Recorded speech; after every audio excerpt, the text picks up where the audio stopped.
사람의 심령은 그의 병을 능히 이기려니와 심령이 상하면 그것을 누가 일으키겠느냐. 아멘. 세상을 이기는 삶의 자세라는 제목으로 함께 말씀을 나누고자 합니다. 인류의 역사는 문자가 발명한 후로 약 5,000년이 지났습니다. 그래서 역사는 수메르에서 시작한다는 그런 말이 있습니다. 왜냐하면 수메르에서 처음 문자가 발명되었기 때문입니다. 그것이 이제 5,300년 정도 됐습니다.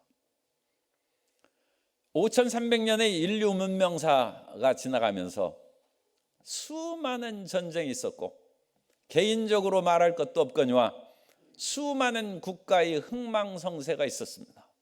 그러나 그럼에도 불구하고 인류의 문명은 발전되어 왔고 개개인의 삶은 보다 나은 삶으로 나아갈 수 있었습니다. 그렇기 때문에 오늘 우리가 2024년을 만나서 어떤 어려움과 힘든 일이 있어도 우리의 삶이 보다 더 발전적이고 맑고 밝고 환한 삶으로 나아갈 것을 믿으시기 바랍니다. 하나님께서 그와 같은 굳건한 마음과 비전을 가지면 2024년에도 승리하는 해가 되게 할 뿐만 아니라 2024년을 딛고 더 크고 위대한 2025년 그리고 그 이후의 삶으로 전진해 나아가게 하실 줄 믿습니다. 우리가 그와 같이 위대한 힘을 가지고 세상을 이기며 살아갈 수 있는 능력을 얻기 위해서는 우리의 마음가짐이 필요한데, 첫째는 우리에게 불굴의 용기가 있어야 된다는 것입니다. 우리 옆에 분에게 불굴의 용기를 가집시다.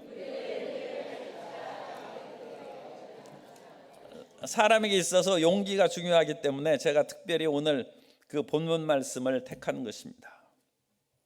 사람의 심령은 그의 병을 능히 이기려니와 심령이 상하면 그것을 누가 일으키겠느냐. 공동번역으로 읽어드리겠습니다.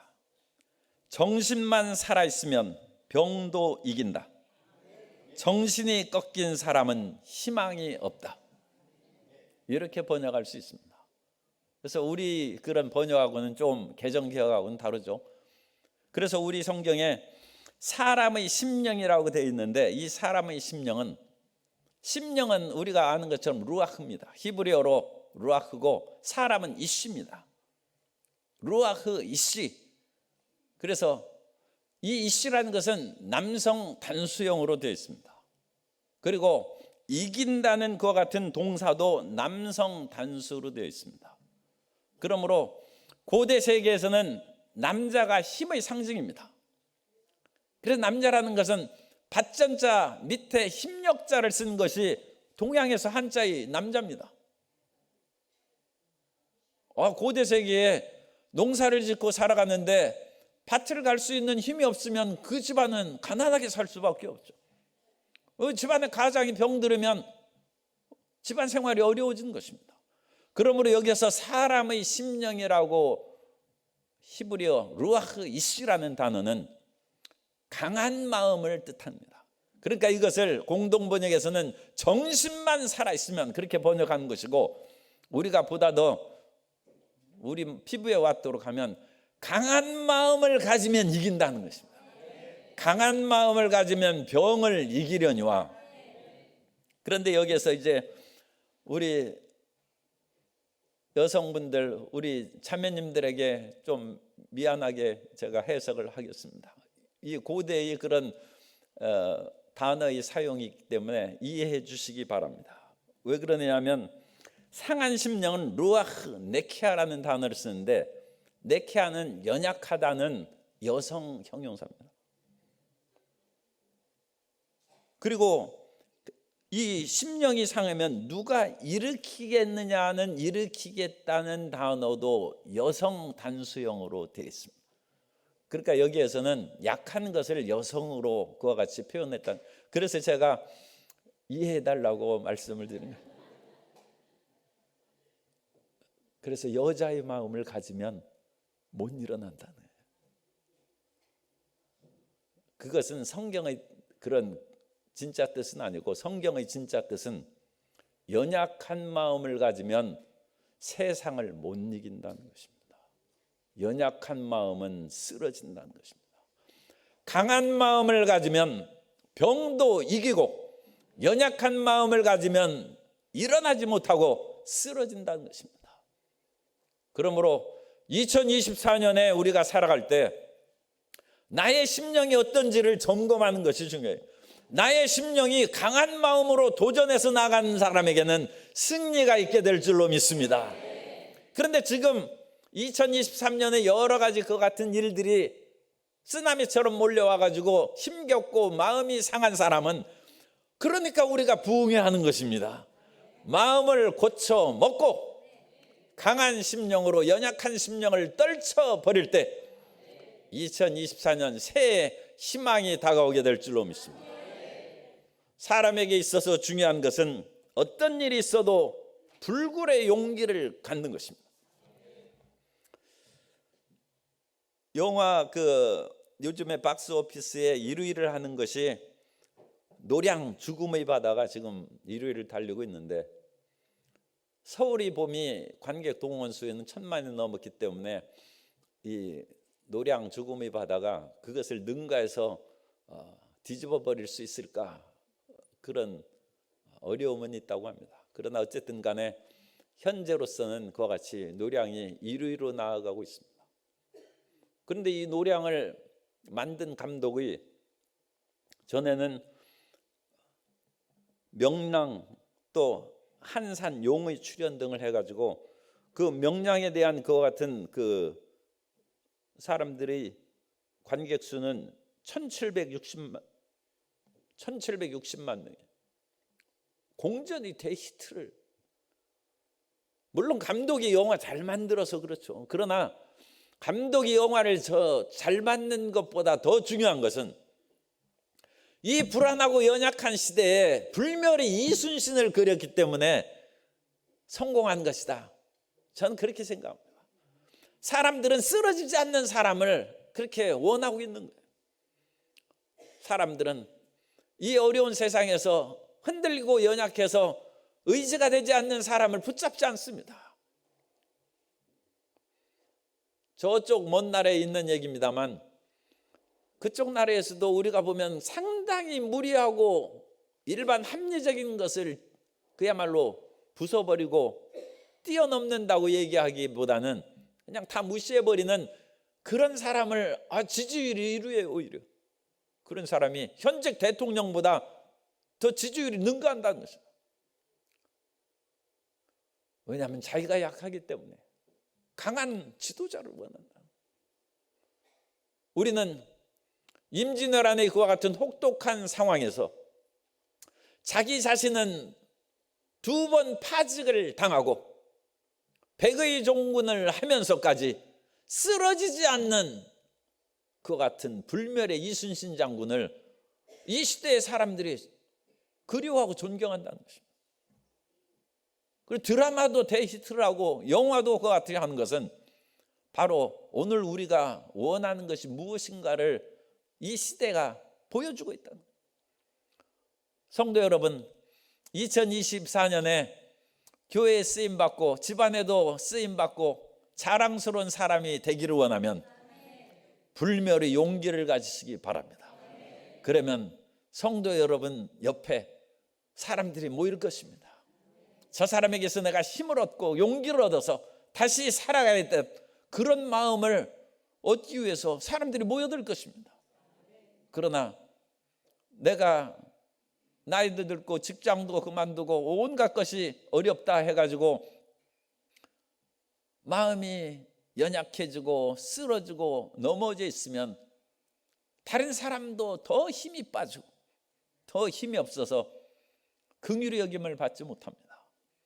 우리는 강하고 담대한 마음으로 2024년을 전진해 나가야 되는데 요즘 용어로 그것이 중꺾마에 중요한 것은 꺾이지 않는 마음이라는 거예요. 옆에 분에게 중꺾마로 삽시다.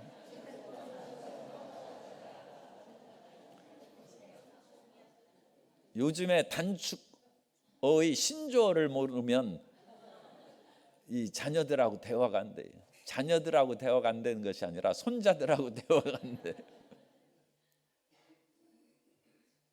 그런데 중꺾만 과학이라고 그 BBC의 선임 기자 출신인 과학 저널리스트가 책을 썼는데 거기에서 근육 위에 마음이 있다고 했어요. 그래서 이 사람은 BBC 스포츠 기자예요. 수많은 사람들이 스포츠 경기에서 그야말로 우승 또 금메달을 향하여 다투는데 이 스포츠 전문 기자로 자기가 자세히 보니까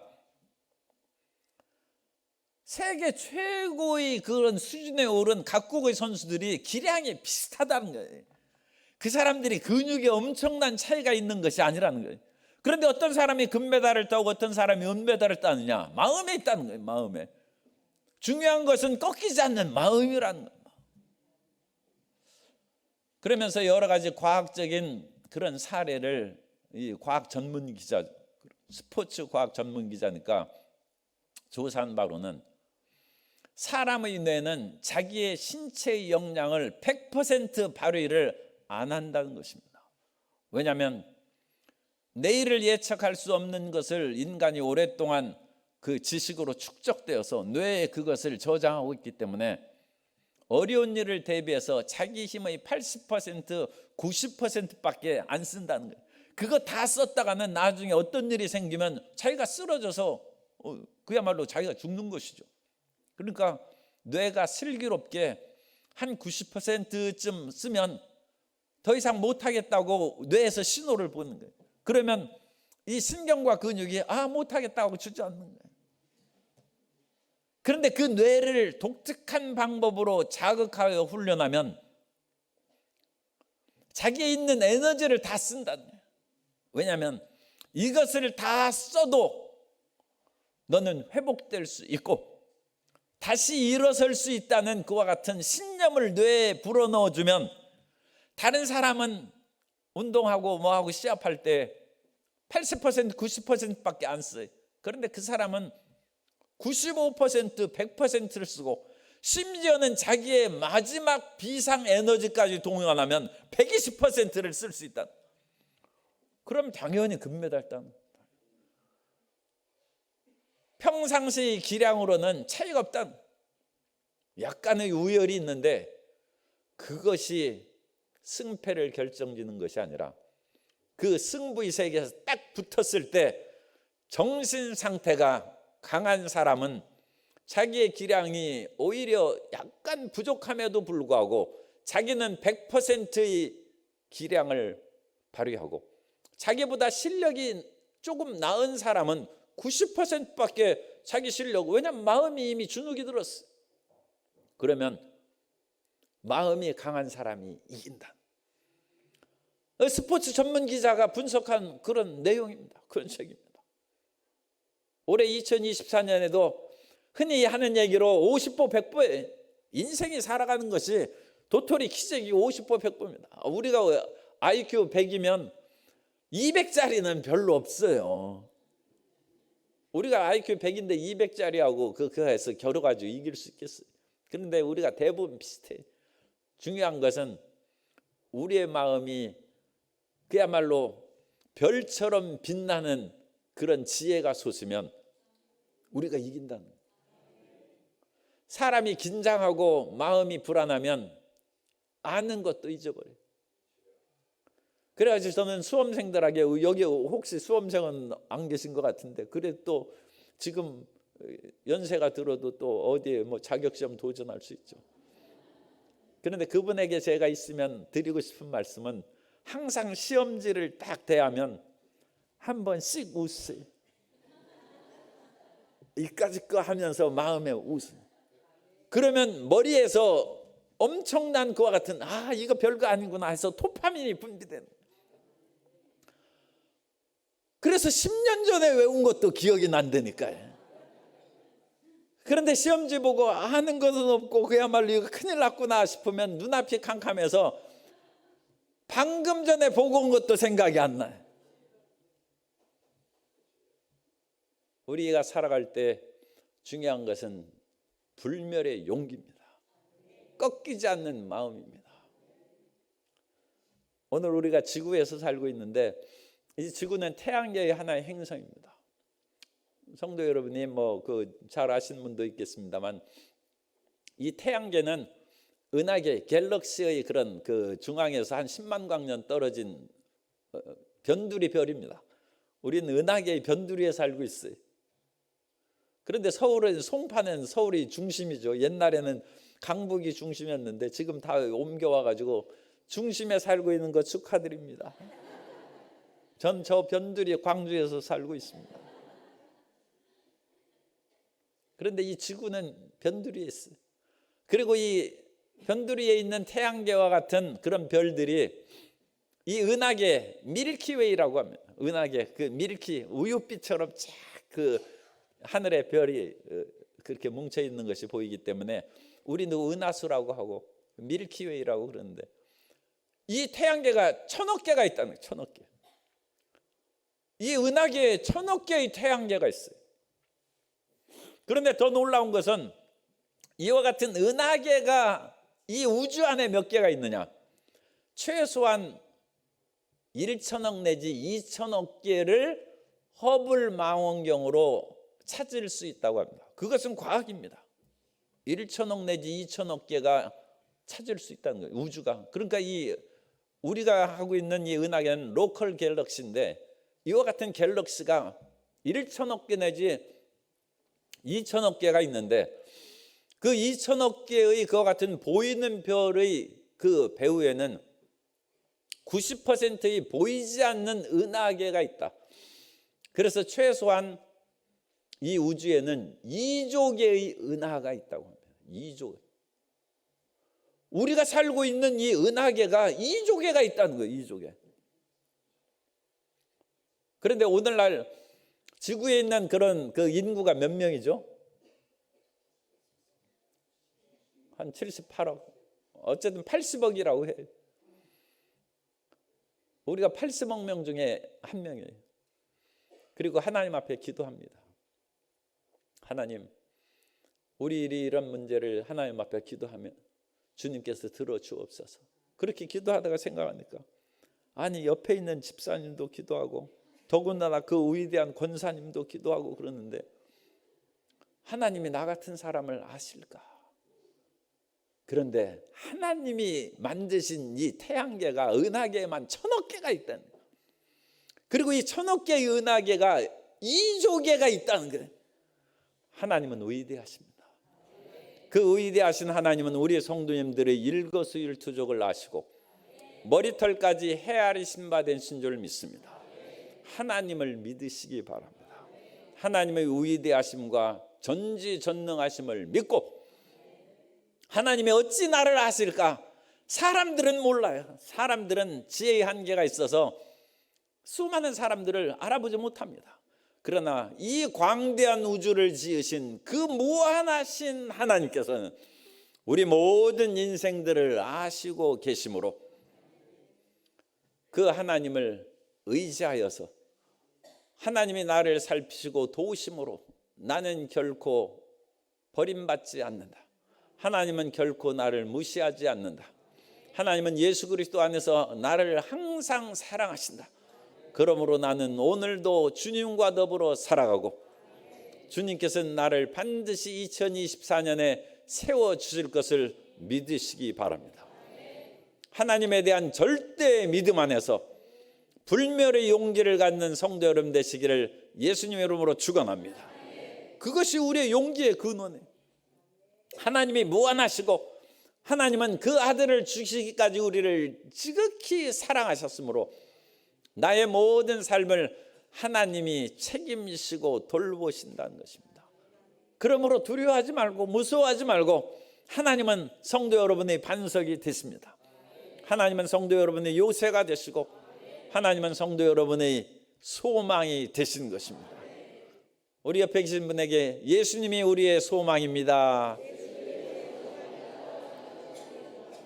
새해의 소망은 돈이 있다고 소망이 아니고 권력이 있다고 총선에 이번에 붙어서 소망이 아니라 하나님이 함께 계심으로, 그것이 우리 송파교회 성도님들이 소망이 되시기를 예수님 이름으로 축원합니다. 두 번째는 우리가 용기를 가질 뿐만 아니라 불멸의 용기, 또 하나 세상을 이길 수 있는 두 번째 요소는 세상을 앞서가는 지혜가 있어요. 우리 옆에 분에게 지혜롭게 삽시다 인사하겠습니다. 용기만 있고 지혜가 없는 사람을 만용 부리지 말라고 그럽니다. 공연히 만용 부리고 여기저기 뛰어다녀야 되는 거 없어요. 지혜롭게 일을 행해. 예수님께서는 이 세상을 살아갈 때 예수님 믿는 사람 보고 지혜롭게 살라고 비유를 하셨어요.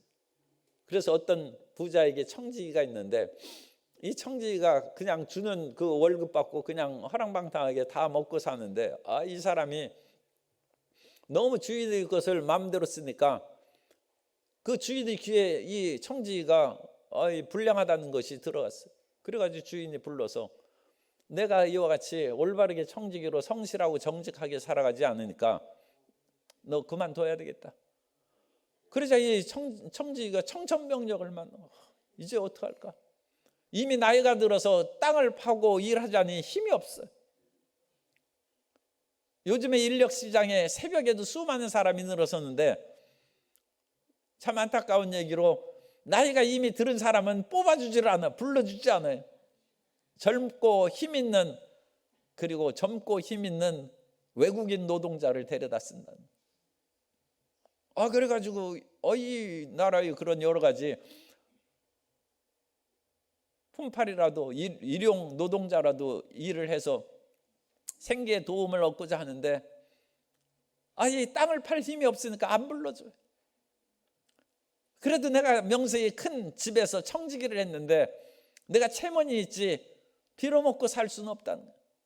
일을 하자니 힘은 없고 빌어먹자니 부끄럽고. 그럼 어떡할까?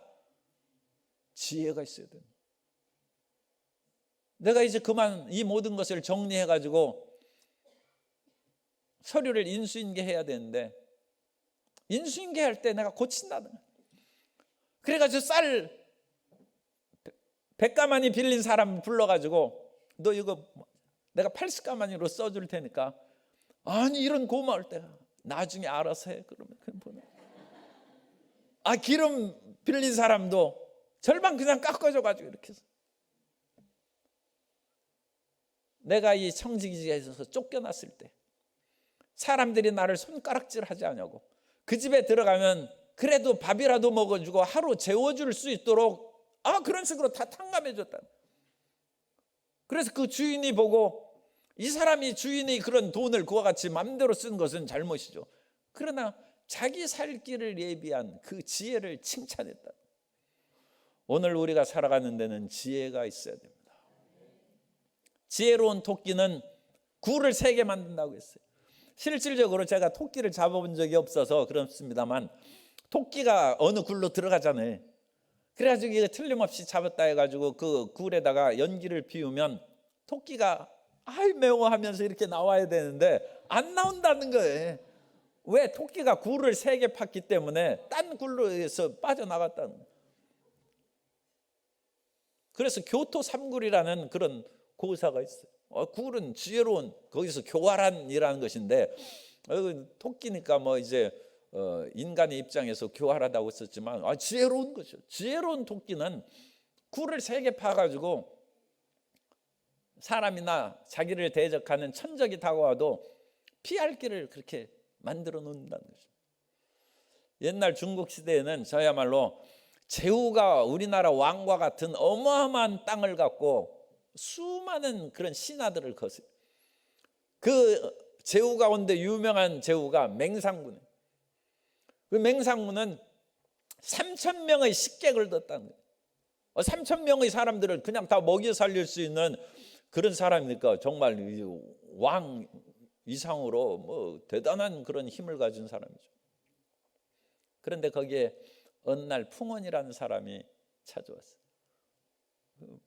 보니까 뭐 꾀지지하고 인상도 사람이 신원서판이라고 해서 인물이 헐친하고 그렇게 가지고 보면 일단 마음에 사람 괜찮다고 반하는데 이 몰골이 흉악하니까 이거 뭐 별로, 그래가지고 제일 하등급 식객 처소에 거기 가서 그냥 밥이나 먹고 살라고 같이 보냈어요.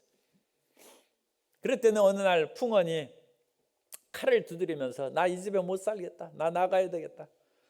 왜냐하면 밥을 보니까 고기 반찬이 없네, 이걸 어떻게 먹고 내가 살고 하면서, 왜냐하면 제일 하층 식객들이 사는 집에는 그냥 아마 전주 콩나물 비빔밥만 그렇게 줬나 봐. 고기가 없어요, 고기가. 그래가지고 풍원이 그같이 칼을 치면서 탄식하는 것이 맹상군에게 보고했어. 불쌍하니까 중등 처소로 옮겨서 고기 반찬이 좀 나오는 처소에, 그래가지고 거기로 옮겨졌어. 그랬더니 또 얼마 지나지 않았어, 풍원이 탄식하면서 칼치면 나 이 집 나가야 되겠다 노래하는 거야. 자기가 이 집에 해준 것이 뭐가 있다고 그렇게 배짱을 부리는지 기가 막히네. 그래도 이 맹상군은 워낙 그릇이 크니까 3,000 식객을 둔 사람은, 그러면 그 무슨 얘기냐 들어보라 했더니, 내가 고기만 반찬 먹고 힘이 있어서 밖에 나가서 이제 일을 해야 되는데 타고 나갈 수레가 없다는 거예요. 자가용을 달라는 거예요. 아니 무슨. 그래도 맹상군이 그래 상등초소로 해서, 상등초소는 외출할 때 수레가 제공된답니다. 그래가지고 자가용 나오는 상등초소로 옮겼어요.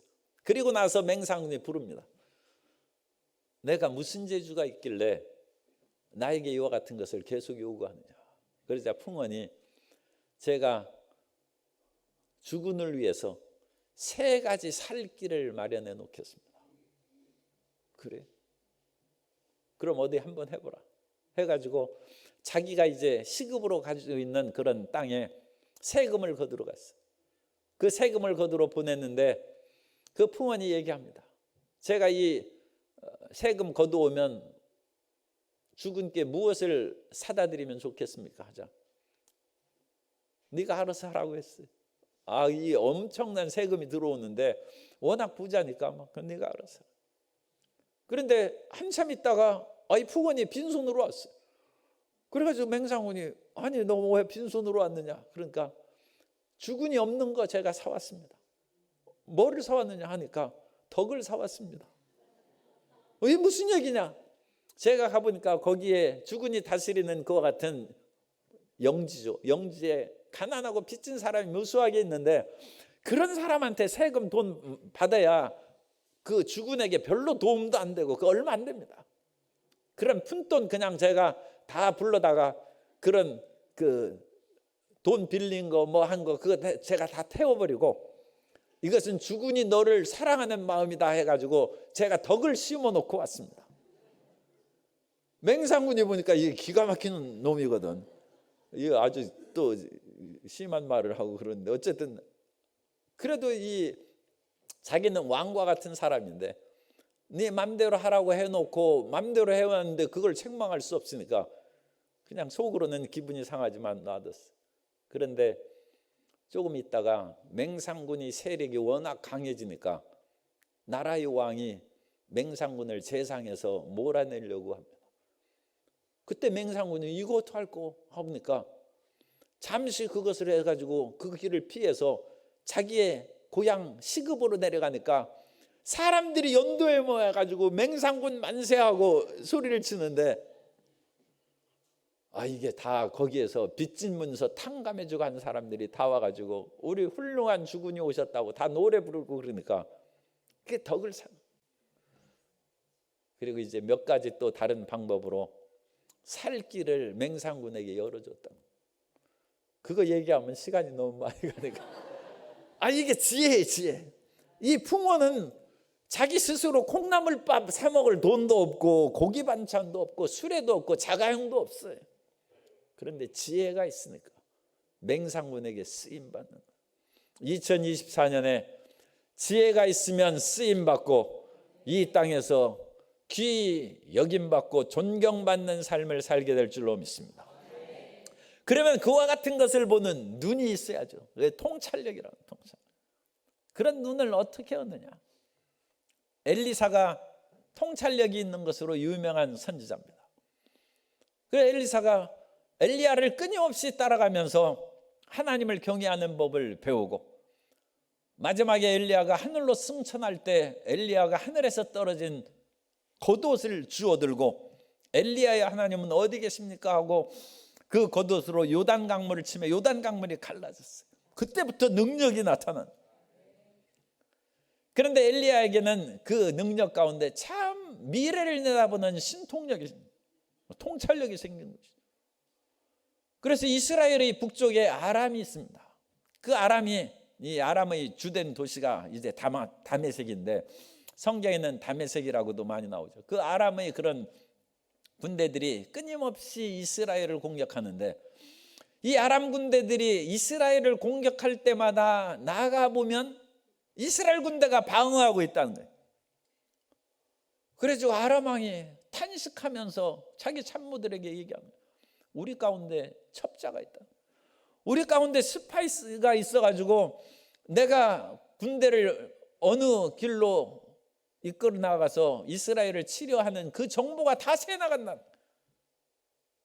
그런데 그 가운데도 아람의 똑똑한 참모가 하나 있어. 왕이시여, 우리를 의심하지 마십시오. 우리가 첩자가 있어서 우리의 비밀이, 군사적인 것 같은 정보가 빠져나가는 것이 아니라 이스라엘의 통찰력을 가진 선지자 엘리사가 있기 때문입니다. 그래서 엘리사는 하나님 앞에 기도하면 왕이 침소해서 생각하는 것까지 다 알고 그러는데, 엘리사를 먼저 죽이지 않으면 우리가 못 이스라엘을 이긴다 해서 이제 엘리사를 붙잡으려고 도단성을 에워쌌고 그랬죠. 그런데 그 얘기는 이제 아시니까 더 이상 할 거 없고, 아니 또 언제 시간 있으면 그렇게 얘기해드리고. 그러니까 이게 통찰력이 중요해요. 그러니까 엘리사가 이스라엘을 지켰어요.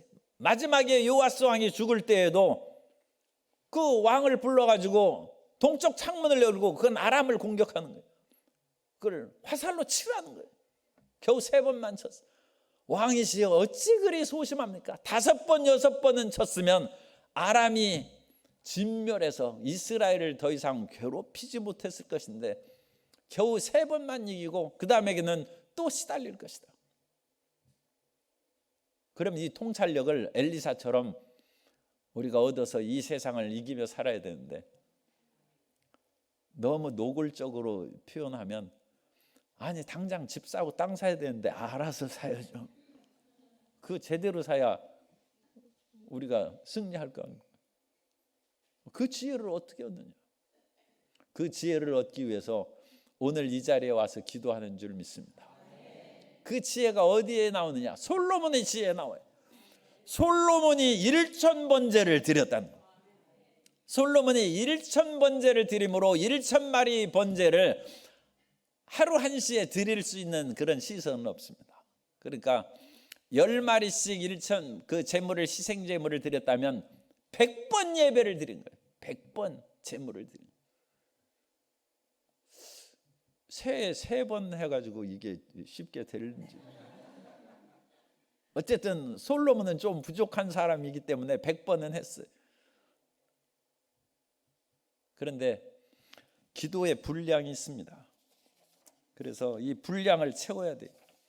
그래서 솔로몬이 1,000번제를 드린 후에 열왕기상 3장 4절 이하에 보면, 이에 왕이 제사하러 기브온으로 가니 거기는 산당이 큼이라. 솔로몬이 그 제단에 1,000번제를 드렸더니 기브온에서 밤에 야훼께서 솔로몬의 꿈에 나타나시니라. 하나님이 이르시되 내가 내게 무엇을 줄고 너는 구하라. 성도 여러분, 기도 응답을 받을 때 하나님이 찾아와서 너 이렇게 나를 계속 기도하고 예배드리고 나를 기쁘게 하는데 소원이 뭔지 얘기해봐라. 그런 기도 응답 받게 되시기를 주님 이름으로 축복합니다. 우리는 뭐 달라고 계속 하는데도 이거 줄까 말까 하나님이 망설이고 그러면 이 수준이 다르죠. 그런데 이 솔로몬은 하나님 앞에 계속 예배를 드리고 기도하고 주님을 찬양하니까 하나님이 됐다는 거예요.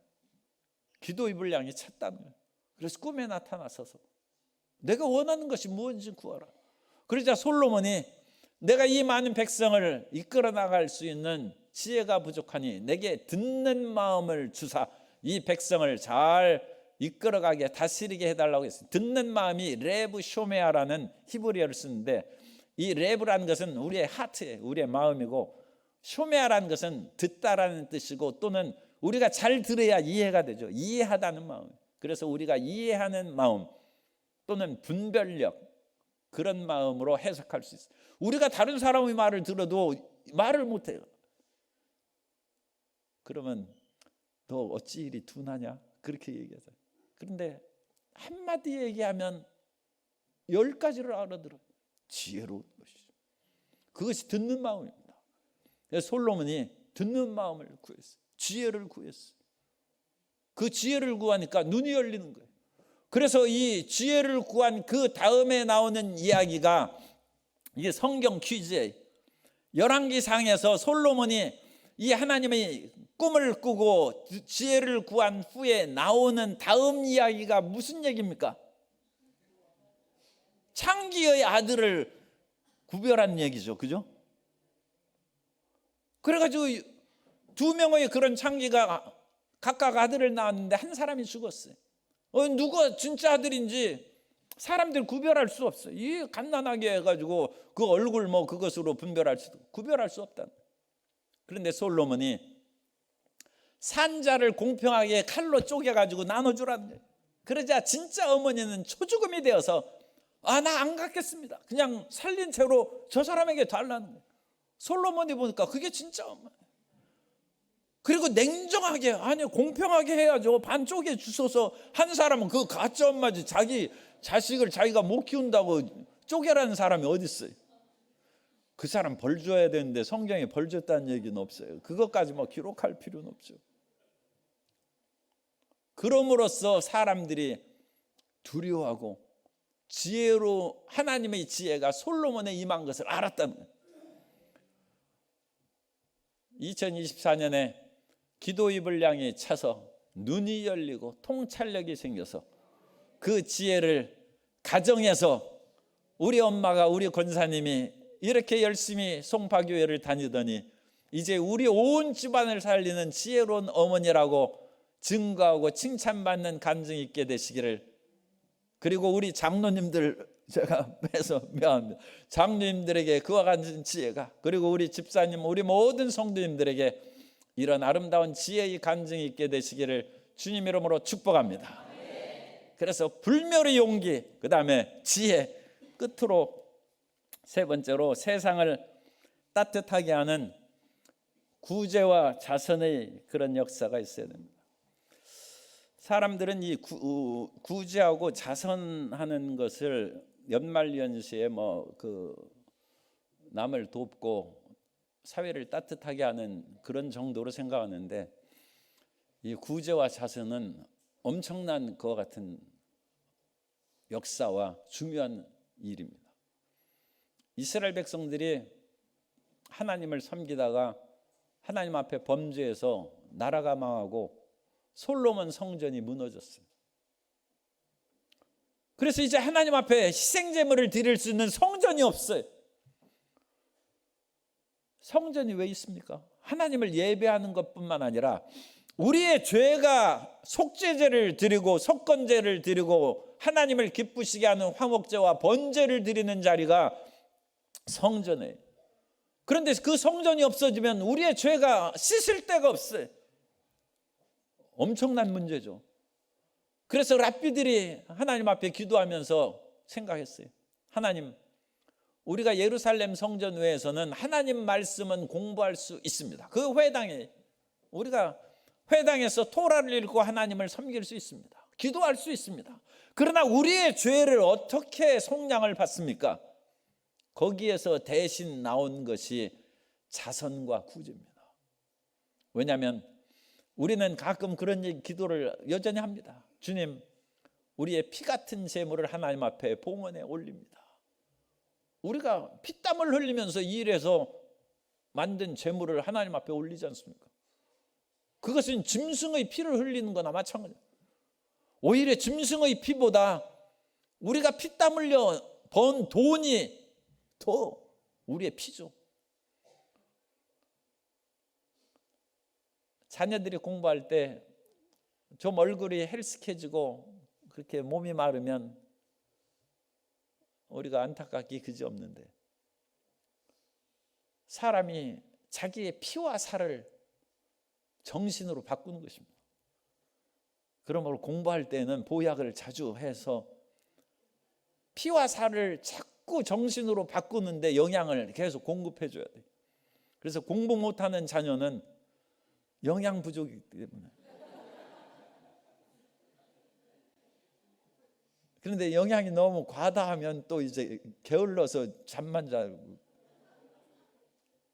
그런데 진짜 우리의 정신은 피와 살로 그것이 바꿔지는 거예요. 피와 살이 마르는 거로. 구제와 자선이 내가 피를 흘리는 것을 남을 도와준다. 그것이 하늘에 상달된다는 거예요.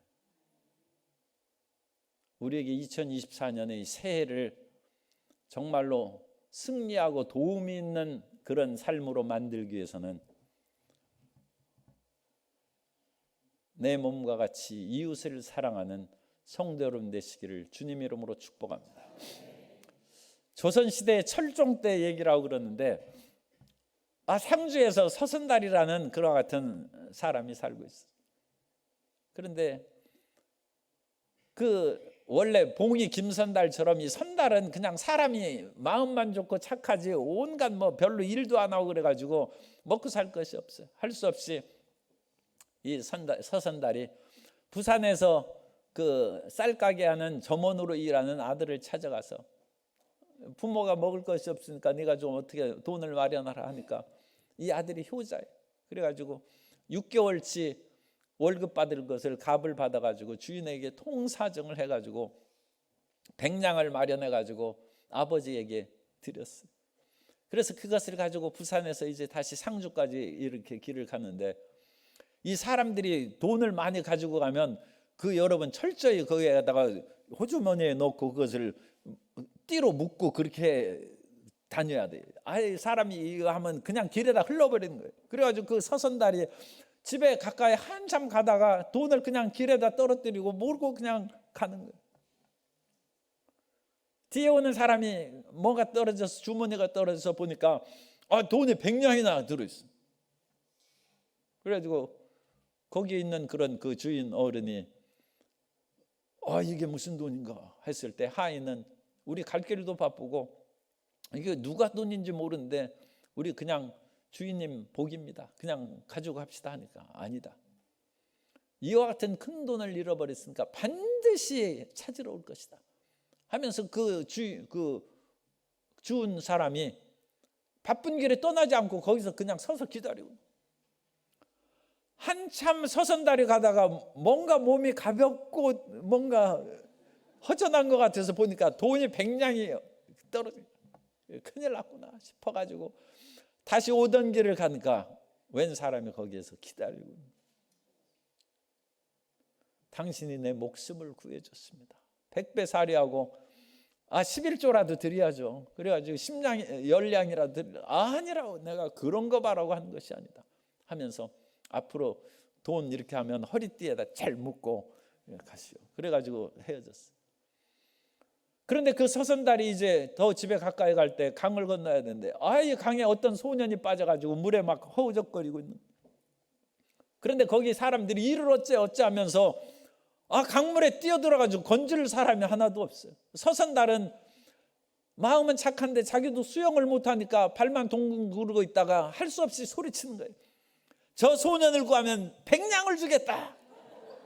그러니까 어떤 장정이 뛰어들어가서 그 소년을 건져냈어요. 그런데 100냥을 줘야죠. 그래가지고 이제 할 수 없이 빈털터리로 하는데, 그 소년이 어르신 나를 살려줘서 고맙습니다. 그런데 사실 우리 집이 굉장히 부자입니다. 그러니까 우리 집에 가면 아마 그 100냥 사례를 아마 받을 수 있을 것입니다. 아버지가 틀림없이 주실 것이니까 같이 가자고 했어요. 자기도 지금 먹고 살 것이 없어가지고 큰아들한테 병량을 받아왔는데 그냥 갈 수 없잖아요. 그래서 갔어요. 갔더니 그 집이 안동에 있는 대부자예요. 그런데 주인이 나올 때 보니까 자기가 길에서 돈 잃어버린 것을 찾아준 그 노인이 그 사람이 주인이에요. 그래가지고 그 주인이 1,000냥을 줬어요. 여기에서 구제와 자선의 의미입니다. 그 돈 100냥 주었다고 이게 무슨 횡재냐 하면서 만일 그 죽은 사람이 가져갔다면 자기 아들은 죽었을 것입니다. 그런데 그걸 돌려줬어요. 그랬더니 그 100냥을 받은 사람이 7대 독자의 그 아들을 구워준 거예요. 그리고 자기가 사람 살리는데 100냥 얼마나 큰 돈이에요. 그런데 그것을 사람 살리는데 썼더니 1,000냥이 들어왔어요. 사람이 애쓴다고 부자 되는 것이 아니고 사랑과 긍휼로 살아가면 하나님이 복을 주십니다. 구제와 자선을 통해서 하나님의 복을 받고 하나님의 새롭게 하는 역사를 체험하는 성도 여러분 되시기를 주님 이름으로 축복합니다. 주님께서는 절대로 우리 모든 것들을 잊어버리고 버리시고 간과하지 않습니다. 주님께서 우리가 구하고 열심히 일한 것을 항상 채우신 얘기가 사도행전 9장 36절 이하에 보면 요바에 다비다라 하는 여제자가 있으니 그 이름을 번역하면 도르가라. 선행과 구제하는 일이 심히 많더니 그때 병들어 죽음에 시체를 씻어 다락에 누이더니. 이 다비다가 갑자기 죽었어요. 그런데 그 앞에 중요한 것이 선행과 구제를 많이 하다가 죽었어요. 죽은 사람이 무슨 기도합니까? 그런데 다비다에게 도움을 받은 사람들이 베드로를 청해서 대신 기도했다는 거예요. 그래 베드로가 가보니까 다락방에 다비다가 누워있어요. 그러자 베드로가 틀림없이 아람어로 저는 얘기했을 거라고 생각합니다. 왜냐하면 베드로는 갈릴리 어부니까 그 당시 통용어는 아람어를 알았지 헬라어로 안 했을 거예요. 그런데 성경에는 이제 헬라어로 기록돼 있죠. 그런데 아마 아람어로 다비다쿰 그랬어요. 다비다쿰은 성도 여러분이 아는 단어예요. 달리다쿰은 아시죠? 소녀야 일어나라. 달리다는 소녀라는 뜻이고 쿰이 일어나라는 거예요. 그러니까 여기는 예수님이 하신 말씀하고 스펠링 하나만 틀려요. 달리다쿰, 다비다쿰에 다비다야 일어나라. 다비다쿰 하니까 다비다가 부스스 일어났어. 구제가 자기 생명을 살립니다. 2024년에 하나님께서 우리를 도우시는 은혜를 입어서 승리해야 되는데 하나님이 우주의 왕이시고 전지전능하실 뿐만 아니라 예수 그리스도를 통하여 우리를 사랑하신 분이므로 불멸의 용기를 가지고 하나님께 기도의 분량이 차면 지혜가 샘솟아서 지혜롭게 승리하고 나아가 하나님께서 우리를 사랑하신 것처럼 이웃을 용서하고 사랑함으로써 구제와 자선을 통하여 축복받는 2024년 새해가 되시기를 예수님 이름으로 축원합니다. 은혜로우신 하나님 아버지, 오늘 우리 송파교회에서 주의 말씀을 나누었습니다. 몇 가지 주님께서 가르친 교훈을 나누었사오니 불멸의 용기로 결코 낙심하지 않고 전진하게 하시고 하나님이 주시는 지혜와 능력으로 승리하게 하여 주옵시고 끊임없이 이웃을 사랑하고 가정에 사랑하고 화목하고 교회 안에서 모든 성도들과 함께 사랑하고 화목함으로써 승리하는 2024년이 되고 승리가 넘쳐나는 간증의 송파교회 되도록 복 내려 주옵소서. 예수님 이름으로 기도합나이다. 아멘.